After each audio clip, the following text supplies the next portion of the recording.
Voilà, ce matin, je vous invite à ouvrir vos Bibles dans l'épître du frère de Jésus, du demi-frère, Jacques, au chapitre 1. Jacques, chapitre 1. On va lire juste un verset, mais avant de le lire, rappelez-vous la semaine dernière, je vous ai dit que nous étions dans une période de fête et il faudrait surtout, avec tout ce qui se passe à travers le monde, nous souvenir de la vraie signification de Noël, de cette période, et de ne pas oublier, malgré la vie, malgré les circonstances, de ne pas oublier de louer, glorifier, chanter Dieu. Et c'est vrai que cette période nous met un petit peu dans cette ambiance de fête, de remerciement. Alors, c'est vrai qu'on pourrait se dire quel est le meilleur moyen pour louer, pour chanter le Seigneur. Eh bien, peut-être que la meilleure façon de le faire, c'est de savoir d'abord qui il est vraiment, ce qu'il a réellement fait pour chacun d'entre nous, ce qu'il a fait pour moi en particulier. Quand je dis moi, c'est le moi pour vous aussi. Et c'est nous souvenir de sa parole. Alors je me suis dit, en préparant ce texte pour ce matin, donc la semaine dernière, j'ai dit ce ne sont pas les morts qui célèbrent l'Éternel, c'est nous les vivants qui devons le faire. Ensuite, quand nous allons quitter cette terre, nous le ferons, mais directement devant le trône de Dieu. Mais si on veut louer le Seigneur de la meilleure façon, c'est de connaître, de retenir et de mettre en pratique la parole de Dieu. Jacques, chapitre 1, verset 22. Dans ce passage, nous lisons: mettez en pratique la parole et ne vous bornez pas à l'écouter en vous trompant vous-même par de faux raisonnements. Alors, je suis content de savoir que vous êtes là, réunis ce matin pour entendre la parole de Dieu, pour chanter des cantiques à Dieu, pour passer du temps avec les enfants de Dieu. Je suis content de voir les chaises un peu plus remplies que la semaine dernière. Et en même temps, il y a toujours ce petit point négatif de dire il reste encore des chaises vides.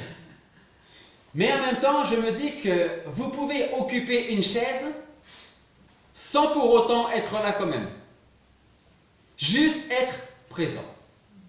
Donc ce matin, Jacques dit, mettez en pratique la parole et ne vous bornez pas seulement à l'écouter. Donc Jacques est en train de dire, vous voulez faire la volonté de Dieu? Pas de souci. Lisez la parole, retenez-la et mettez-la en pratique. Souvent, on se casse la tête pour savoir, mais qu'est-ce que Dieu veut de moi? Quelle est la volonté de Dieu? On est d'accord que la Bible ne va pas vous dire, toi, tu vas te marier avec telle personne. On est d'accord. Mais la volonté révélée de Dieu se trouve dans sa parole. Si nous commencions par connaître sa parole et sa volonté qui est révélée à tous ses enfants, en la mettant en pratique, croyez-moi, le reste, la volonté individuelle pour chacun d'entre nous va suivre. Ça me fait penser à ce verset, cherchez d'abord le royaume de Dieu, sa justice, et les autres choses qui sont importantes, mais moins importantes, ne vous inquiétez pas, ça va suivre. Là, Jacques est en train de dire, écoutez la parole et mettez-la en pratique. Et mettez-la en pratique. Alors ce matin, j'ai envie de dire que vous soyez dans cette église ou dans une autre église, chacun a sa façon, sa manière d'écouter la parole de Dieu. Et chacun a sa façon, sa manière de la mettre en pratique. Alors on va essayer de voir justement 10 points ce matin. Alors ça peut paraître beaucoup, mais ça va être assez court parce que j'espère que c'est assez clair. 10 points qui sont 10 mauvaises manières d'écouter la parole de Dieu. Et si on a au moins 10 mauvaises manières d'écouter la parole de Dieu, on aura au moins 10 manières de ne pas la mettre en pratique ou de la mettre d'une mauvaise manière en pratique. Donc,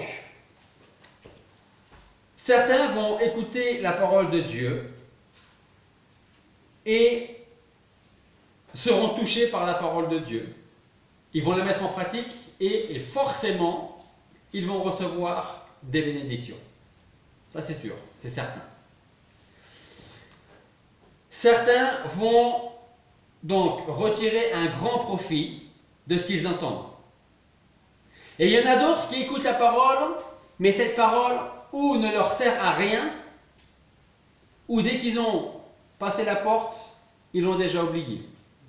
Donc comment voulez-vous mettre en pratique quelque chose que vous avez déjà oublié? Qui n'est jamais parti chez lui au travail faire quelque chose, il arrive et il s'est dit, mais je suis là pourquoi en fait? Croyez-moi, en ce moment, ça m'arrive beaucoup, beaucoup, beaucoup. Il y a mon collègue de travail, il peut m'arriver, pas autant que mon autre collègue de travail, mais des fois on commence, ou je commence quelque chose, ou je vais faire quelque chose, ou ma femme me demande de faire quelque chose, ou d'aller chercher quelque chose. Tu m'as demandé quoi en fait? Où c'est que je dois aller en fait?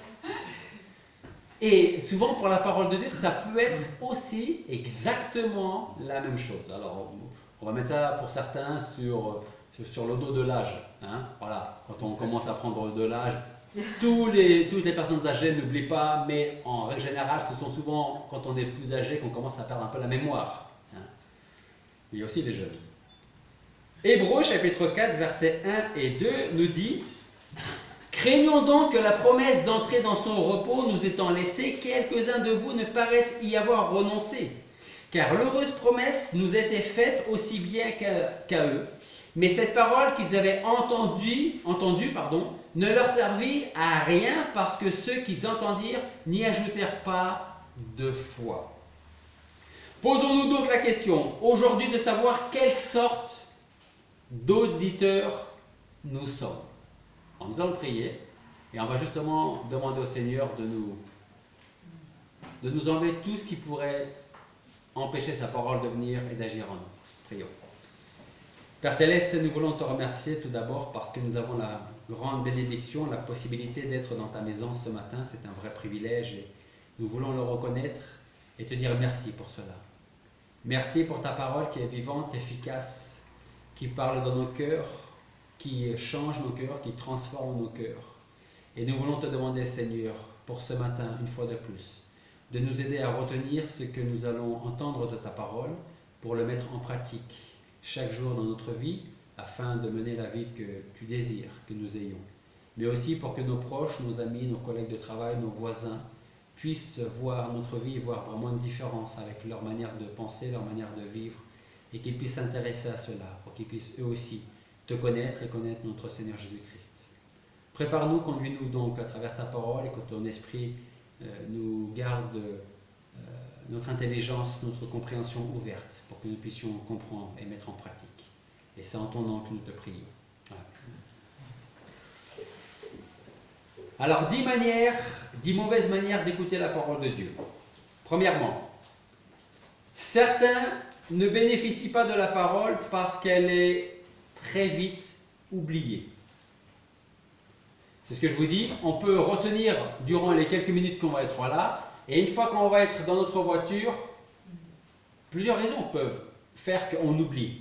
Parce qu'on a des soucis, parce qu'on pense à nos invités, parce qu'on pense à la période de Noël, parce que nous sommes à Noël, on pense à nos parents, on pense à nos enfants, on peut penser à un tas de choses. Donc on peut oublier, ce qui peut être normal. Ce qui ne serait pas normal, c'est qu'on oublie et qu'on l'oublie, et qu'on ne revienne pas dessus. Donc, les premiers sont ceux qui ne bénéficient pas de la parole parce qu'elle fait trop rapidement place à l'oubli. D'ailleurs, tout le monde connaît, je pense, la parabole du semeur. Et dans cette parabole, le Seigneur nous dit que la parole qui est semée chez certaines personnes n'a pas assez de racines. Et pour les jardiniers, même si vous n'êtes pas très jardinier, il y en a qui sourient, donc ils savent de quoi je parle. Vous savez que si une plante, un arbre, une fleur n'a pas assez de racines, et si en plus il n'y a pas d'eau, ça meurt. Que vous soyez un bon jardinier ou pas, souvent ça meurt. Et bien là, le Seigneur nous dit dans cette parole que la parole n'a pas assez de racines.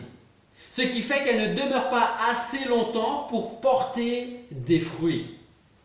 D'ailleurs, que vous plantiez un arbre fruitier par exemple, Il peut arriver que la première année, vous ayez des fruits, mais souvent, c'est la deuxième ou la troisième année que ça arrive. Parce que la première année, il faut s'en occuper. Il faut prendre soin de ce qu'on vient de planter. Et pour le jeune chrétien, c'est exactement la même chose. On ne peut pas demander à un jeune chrétien ce qu'on va demander à la plupart d'entre nous ici, présents. D'autres encore reçoivent la parole parmi les épines, mais les soucis de la vie, les autres priorités, étouffent, éloignent la parole et elle devient aussi infructueuse que la parole qui n'a pas de racines. Et remarquez bien que, dans ce premier cas, on ne parle pas de ceux qui n'entendent pas la parole. On parle de ceux qui l'entendent mais qui l'oublient. Donc la première mauvaise manière d'écouter, c'est qu'elle est trop rapidement oubliée. Et c'est peut-être aussi parce qu'on n'est pas attentif quand on est assis et quand on écoute la parole de Dieu. Deuxième point, et ça c'est pas rare. Certains écoutent la voix d'un homme plutôt que celle de Dieu. Alors, je vous remercie beaucoup. Je sais que plusieurs fois, certains m'ont dit, tu es un bon pasteur, enfin un bon prédicateur. Remerciez plutôt le Seigneur d'avoir, si vous le pensez, avoir un bon prédicateur, plutôt que de me le dire à moi. Ok? Comme ça, j'aurai l'impression que vous ne venez pas pour moi. Et j'espère que vous ne venez pas pour moi, mais plutôt pour la parole de Dieu. Et effectivement, Dieu m'utilise moi dans ce cas-là ce matin pour annoncer sa parole. Mais écoutez derrière ça la parole de Dieu. Ici encore, je voudrais utiliser les paroles du Seigneur pour donner un meilleur exemple. Donc, le deuxième point, c'est certains écoutent la voix d'un homme plutôt que celle de Dieu. Jésus nous dit en Jean chapitre 5, verset 34, à partir du verset 34, il dit « Pour moi, c'est Jésus qui parle, je ne cherche pas le témoignage de l'homme, mais je dis ceci, afin que vous soyez sauvés. Jean était la lampe qui brûle et qui luit. Et vous avez voulu pour un moment vous réjouir à sa lumière. Mais moi, Jésus, j'ai un témoignage plus grand que celui de Jean. Car les œuvres que mon Père m'a donné d'accomplir, ces œuvres mêmes que je fais, rendent de moi ce témoignage que mon Père m'a envoyé.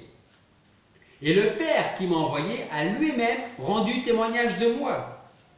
Vous n'avez jamais entendu sa voix, ni vu sa face. Et sa parole ne demeure pas en vous, puisque vous ne croyez pas à celui qu'il vous a envoyé. Et Jésus continue et dit, vous sondez les Écritures parce qu'en elles, vous croyez avoir la vie éternelle, et ce sont elles qui rendent témoignage de moi. Mais vous ne voulez pas venir à moi pour avoir la vie. Je ne reçois donc pas ma gloire de la part des hommes, mais je sais que vous n'avez point en vous-même l'amour de Dieu. Je suis venu au monde au nom de mon Père, et vous ne me recevez pas. Et écoutez bien ce qu'il dit. Il dit, par contre, si un autre vient en son propre nom, vous le recevrez.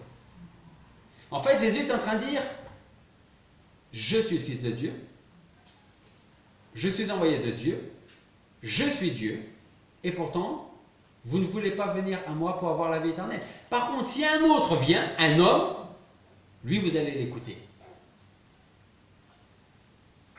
Jésus continue, il dit, comment pouvez-vous croire quand vous tirez votre gloire les uns des autres et que vous ne recherchez point la gloire qui vient de Dieu seul? Ne pensez pas que moi, je vous accuse devant le Père. Moïse, et dans ce cas-là, Jésus prend un homme, puisqu'il ne préfère que les hommes. C'est pas moi qui vais vous accuser devant le Père. Moïse, en qui vous espérez, est celui qui vous accusera. Et il finit en disant, car si vous croyez Moïse, vous me croiriez aussi, car il a été écrit de moi. Car il a écrit de moi. Mais si vous ne croyez pas à ces écrits, comment croirez-vous mes paroles? Pour résumer ce passage, Jésus dit, vous savez qui je suis parce que je vous l'ai dit. Vous avez vu les miracles, mais vous ne me croyez pas. Vous ne voulez pas venir à moi pour avoir la vie éternelle. Pourtant, vous cherchez dans les Écritures, parce que c'est dans les Écritures que vous savez que vous allez trouver la vie éternelle. Je parle, je prêche, j'enseigne, mais vous ne venez pas, vous ne me recevez pas. Par contre, si un autre vient, vous allez aller vers lui. Donc ce deuxième point, c'est qu'il y a des gens qui viennent à l'église plus pour écouter le pasteur que pour écouter Dieu. Il est donc ainsi aussi probable que ceux qui préfèrent entendre la voix d'un homme plutôt que celle de Dieu le fassent parce qu'ils n'aiment pas entendre la vérité. Et c'est ce qui m'amène au troisième point. Certains écoutent ce qui leur plaît, mais ils refusent d'entendre ce qui les éprouve et qui les confronte à leur péché. 2 Timothée chapitre 4, versets 1 à 4 nous dit: Je t'en conjure donc devant Dieu et devant le Seigneur Jésus-Christ, qui doit juger les vivants et les morts lors de son apparition et de son règne. Prêche la parole, insiste en tout temps et hors de temps, reprend, censure, exhorte en toute patience et en instruisant. Pourquoi? Parce qu'il viendra un temps où les hommes ne souffriront point la saine doctrine, mais où, désireux d'entendre les choses agréables, ils s'amasseront des docteurs selon leur convoitise et fermeront l'oreille à la vérité et se tourneront vers des fables. Il y a des gens qui sont passés par cette église et qui n'avaient ou pas l'intention de rester, ou qui ne sont pas restés parce qu'ils entendaient des choses qui ne leur plaisaient pas. Et vous savez ce qui se passe avec ces gens-là? Aujourd'hui, ils sont là. La semaine prochaine, ils sont dans une autre église. La semaine d'après, ils sont dans une autre église. Et ainsi de suite. Ils ne sont jamais posés dans une église. Ou parce que ce sont des gens qui veulent courir partout. Ou ce sont des gens qui cherchent l'église où ils vont prêcher ce que lui ou elle a envie d'entendre. Qu'est-ce que Paul dit ici? Il viendra un temps où les hommes ne souffriront point la saine doctrine, mais où désireux d'entendre des choses agréables, ils s'amasseront des docteurs selon leur convoitise, fermeront l'oreille à la vérité, se tourneront vers des fables. Et malheureusement, dans notre pays, où on a encore, Dieu merci, la liberté de nous réunir, vous voyez comment ça a commencé depuis quelques années. On n'a plus le droit de mettre de crèches dans les espaces publics. Il y a 10 ans en arrière, on les mettait encore les crèches. Je vous parle de crèches parce qu'on est à la période de Noël, on est d'accord. Je ne suis pas un fanat de Jean-Paul II, mais vous avez entendu qu'ils veulent enlever la croix qui est juste au-dessus d'un monument où je crois où il est enterré, il me semble. Non, pas où il est enterré. Enfin, un monument, il y a une croix au-dessus de sa statue, et ils veulent l'enlever parce que c'est un pays laïque. On veut tout enlever. Tout ce qui touche à Dieu, on enlève. En tout cas, en France, petit à petit. Et ça vient petit à petit. Donc, pour revenir à ces gens qui écoutent seulement ce qui leur plaît, ces gens font partie de ceux qui sont présents dans une église un dimanche, puis la semaine d'après, ils sont dans une autre église, ainsi de suite. Parce que quand la parole devient trop personnelle, elle dérange. C'est alors que, sans vouloir quitter complètement l'église, on cherchera celle qui prêche ce que nos oreilles et ce que notre cœur veulent entendre. Quatrième point. Certains veulent toujours entendre quelque chose de nouveau parce que l'ancienne histoire de Jésus et de son amour les ennuie. Il est probable que chez nous, des gens soient venus et ne soient pas restés, peut-être, ça je ne sais pas, hein, mais peut-être parce que il n'y a rien de nouveau. Mais dans l'église où j'étais la semaine dernière, je ne sais pas, où ça bougeait plus, où c'était carrément une autre manière de prêcher. Quand le Seigneur a prêché pendant 3 ans, vous allez me dire, ça peut être beaucoup comme ça peut être très court, 3 ans. Est-ce que Jésus changeait à chaque fois qu'il prêchait sa manière de prêcher, ou est-ce qu'il parlait de tout à fait autre chose? Jésus prêchait Jésus. Jésus prêchait la repentance, prêchait le royaume de Dieu. Jésus prêchait toujours la même chose. Et les gens le suivaient. Il y avait bien une bonne raison pour cela. Mais aujourd'hui, alors je ne sais pas si c'est le 21e siècle qui veut ça, mais aujourd'hui on veut toujours des choses nouvelles. Ici c'est pas assez éclairé, c'est pas assez technologique, je ne sais pas. Donc on va voir autre part. Vous connaissez certainement ce cantique qui s'intitule « Redites-moi l'histoire ». Hein? Redites-moi l'histoire de la crèche à la croix, éveillez ma mémoire oublieuse parfois. Cette histoire si belle, dites-la simplement, elle est toujours nouvelle. Répétez-la souvent. Redites-moi l'histoire de l'amour de Jésus. Restons fidèles à la parole de Dieu. N'ajoutons rien, n'enlevons rien à la parole de Dieu pour faire plaisir aux gens. On n'est pas là pour faire plaisir aux gens, et moi le premier d'ailleurs. On est là pour annoncer la parole de Dieu. Donc, si la foule suivait constamment, régulièrement le Seigneur lorsqu'il enseignait, c'est pour une bonne raison. Mis à part le fait qu'il enseignait avec autorité, Jésus prêchait Jésus. Et ça touchait leur cœur. Il ne parlait pas, ou très très peu, de la vie des prophètes, en disant qu'il fallait les suivre et mettre en pratique leurs paroles. Il n'apportait pas non plus la parole d'un homme quelconque. Jésus prêchait Jésus. Et si aujourd'hui nous prêchons autre chose que l'histoire, la vie et l'enseignement de Jésus, alors on a quitté la route qu'on doit prendre et on fait mauvaise route, fausse route. Que ce soit moi ou que ce soit chacun d'entre nous quand on témoigne à quelqu'un. Cinquième point, qui rejoint le deuxième point. Certains n'écoutent que l'éloquence ou le style du prédicateur et ne tiennent pas compte du message. Alors si vous n'avez pas compris ce cinquième point, vous allez comprendre très facilement quand je vais vous dire qu'est-ce qu'il prêche bien. Tu ne trouves pas? Je n'ai pas tout compris à ce qu'il a dit, mais c'était quand même bien. Hein? Vous savez, je remercie le Seigneur pour une chose. Il ne faut pas que les enfants m'entendent, mais je remercie le Seigneur de ne pas avoir fait autant d'études peut-être que mes parents auraient voulu que je fasse. Parce qu'au moins je ne peux pas dire que j'ai l'éloquence du dialogue ou l'éloquence tout court. Non, oui, j'ai ce qu'il faut pour prêcher la parole de Dieu parce que Dieu m'a donné ça. Mais je le remercie de ne pas avoir cette éloquence.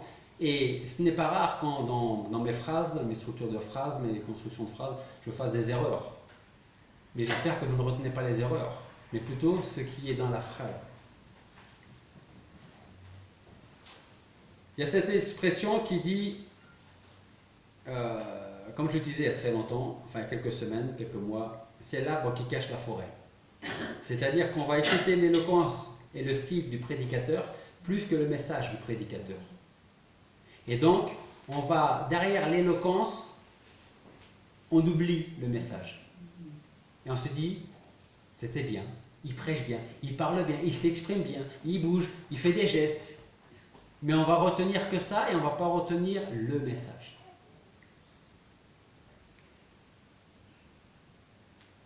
Donc, de la même manière, faisons attention de ne pas être attirés par le langage, l'éloquence du prédicateur, de peur de mettre de côté le plus important, c'est à savoir le message de la parole de Dieu. Sixième point. Beaucoup entendent l'évangile, le message qui est prêché dans l'église, mais oublient de le prendre pour eux.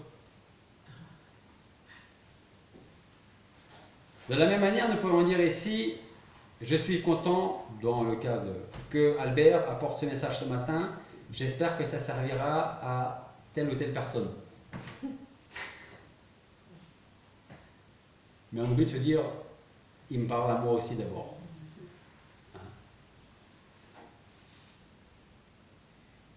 Lorsque la parole est fidèlement prêchée, elle touchera forcément les cœurs. À un certain degré chez certaines personnes, à un autre degré chez d'autres personnes.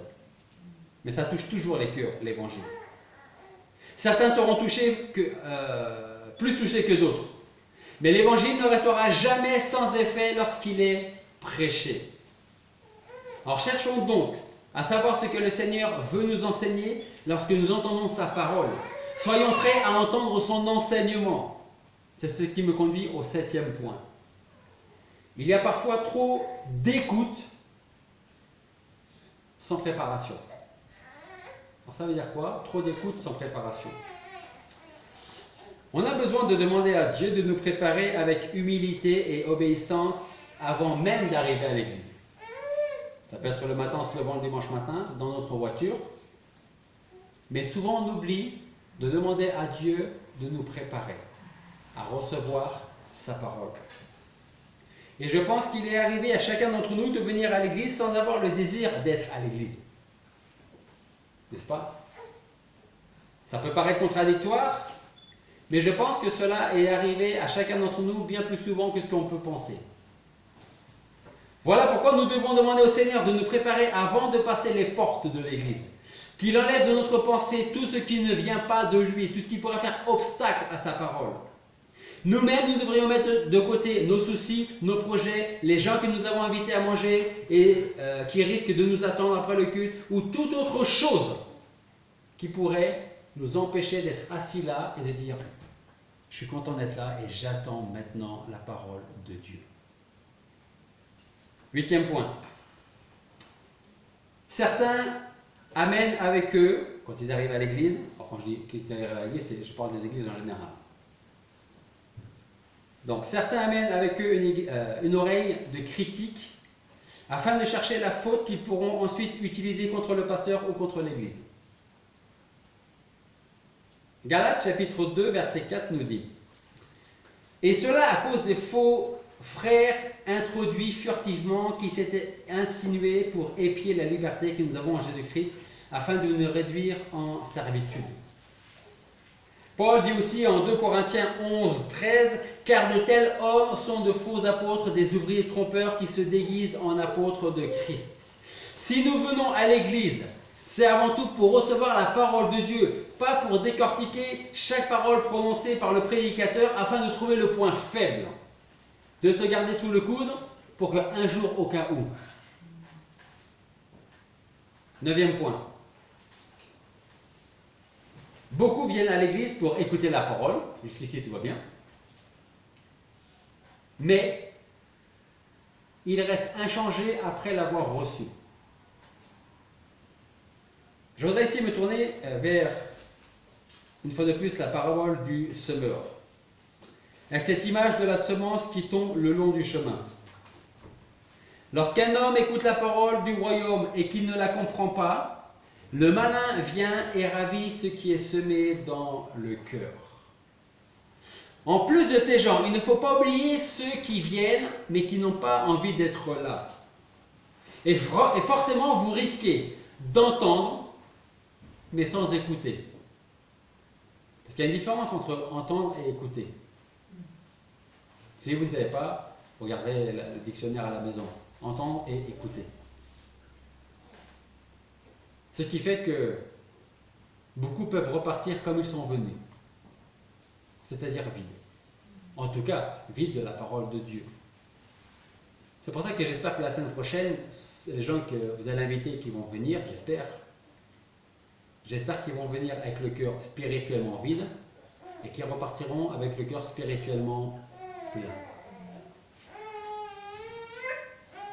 Dernier point. Certains viennent sans rien retirer de la parole de Dieu, tout simplement parce qu'ils ne croient pas au Seigneur Jésus-Christ. Alors vous allez peut-être me dire, mais comment est-ce qu'on peut venir à l'église si on ne croit pas en Jésus-Christ? Ça se fait, ça se voit plus dans des événements comme le culte de Noël, où il y a des gens qui viennent pour vous faire plaisir, ou parce qu'ils aiment les chants de Noël, donc ils vont venir sans forcément croire en Dieu, sans forcément croire en Jésus-Christ. Donc ces gens viennent sans retirer quoi que ce soit de la parole de Dieu parce qu'ils ne croient pas au Seigneur Jésus-Christ. C'est pour ça qu'on a besoin de prier pour eux. Parce que c'est le Seigneur, c'est l'Esprit Saint qui change les cœurs. N'essayez pas de changer le cœur de votre conjoint, n'essayez pas de changer le cœur de vos enfants, de vos parents, de vos collègues, vous n'y arriverez pas. Vous n'y arriverez pas. Seul le Saint-Esprit peut changer les cœurs. Dieu dit, je vais enlever leur cœur de pierre et je vais leur mettre à place un cœur de chair pour qu'ils puissent croire. C'est-à-dire que si le Seigneur ne fait pas ça, eh bien nous ne croirons toujours pas. C'est pour ça qu'on a besoin d'inviter et on a besoin de prier pour que le Seigneur change les cœurs. Hébreux chapitre 11 verset 6 nous dit, il faut que celui qui s'approche de Dieu croit que Dieu est vivant et qu'il est le rémunérateur de ceux qui le cherchent. L'accent ici est placé sur le Dieu véritable. La foi aussi est importante parce qu'il ne suffit pas seulement de croire qu'un être quelconque existe quelque part dans l'univers. C'est dans le Dieu de la Bible, le Dieu créateur que nous devons croire, espérer et nous retrouver en lui. Donc si les gens viennent à l'église en cherchant à se persuader que Dieu n'existe pas, il est préférable pour ces gens qu'ils restent à la maison. Au mieux, ils vont profiter de quelques cantiques. Donc, n'oublions pas que la Bible nous dit que Dieu résiste aux orgueilleux. Il fait grâce aux humbles. Et qu'un jour prochain, il rassemblera devant lui toutes ses créatures afin que son jugement s'exerce. Et alors, en ce jour, tout œil verra que Dieu existe bien, que Jésus-Christ existe bien, que le Saint-Esprit existe bien, que les anges existent bien. Et toute langue confessera son nom, tout genou sera courbé devant lui. Donc, nous voulons louer le Seigneur comme il faut. Si vous avez déjà oublié les 10 points, vous pourrez les retrouver sur le site de l'Église. Mais la meilleure manière, la meilleure façon d'adorer le Seigneur, c'est de savoir qui il est, comment nous avons besoin de l'adorer. Et ça, on le trouve dans la parole de Dieu. Prions. Seigneur Père éternel, nous voulons te remercier parce que nous pouvons nous approcher de toi ce matin, dans ce lieu que tu nous as donné. Parce que nous avons la ferme assurance, la certitude que tu es présent, que tu es vivant et que tu es au milieu de nous. Aide-nous à prendre conscience de cela, Seigneur, afin que nous puissions venir à présent chaque dimanche dans ta maison avec cette crainte, cette bonne crainte que tu es là, au milieu de nous, et que tu cherches nos cœurs, nos pensées. Aide-nous à nous tourner vers toi, à venir à l'Église avec seulement le désir d'être là pour entendre ta parole, la recevoir, la mettre en pratique et ainsi te louer, t'adorer et te glorifier. Nous voulons te remercier pour ce que tu fais pour nous jour après jour. Merci pour tes grâces, merci pour ton salut, merci pour tes bénédictions et pour ta parole qui est vivante et efficace. Et c'est en ton nom que nous te prions.